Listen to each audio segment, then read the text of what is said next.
এবার একটা বড় খবর পশ্চিমবঙ্গ থেকে। দীর্ঘদিন ধরে চালু থাকা ইমাম ভাতা আর মুয়াজ্জিন ভাতা অবশেষে বন্ধ করার নির্দেশ দেওয়া হয়েছে। এবার একটু পরিষ্কার করে নি, ইমামের কাজ কি আর মুয়াজ্জিনের কাজই বা কি। ইমামের কাজ হলো মসজিদে নামাজ পড়ানো, আর মুয়াজ্জিনের মূলত কাজ হলো আজান দেওয়া। এবং এই দুটি কাজের জন্য 2012 সাল থেকে ভাতা চালু করেছিলেন রাজ্য সরকার। মুয়াজ্জিনদের জন্য প্রথমে প্রতি মাসে 1000 টাকা করে এবং পরে সেটা বাড়িয়ে 2000 টাকা করে দেওয়া হয়।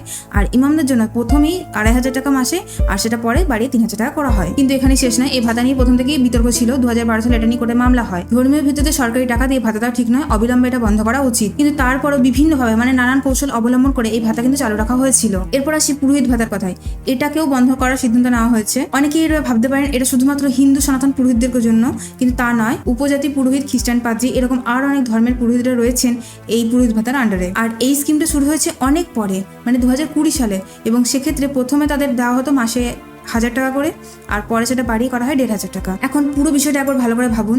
একদিকে ইমাম ভাতা শুরু হচ্ছে 2012 সালে, অন্যদিকে পুরোহিত ভাতা শুরু হচ্ছে 2020 সালে। তার থেকেও বড় কথা, যখন 2012 সালে ইমাম ভাতা শুরু হয় তখন সেখানে প্রতি মাসে ভাতা হিসেবে দেওয়া হতো 2500 টাকা করে। আর অন্যদিকে যখন 2020 সালে পুরোহিত ভাতা শুরু হচ্ছে তখন সেখানে দেওয়া হতো প্রতি মাসে ভাতা হিসেবে 1000 টাকা করে। এই যে পার্থক্য, এই যে সিদ্ধান্ত, এই সবকিছু মিলিয়ে একটা বড় বিতর্কের সৃষ্টি হয়েছে।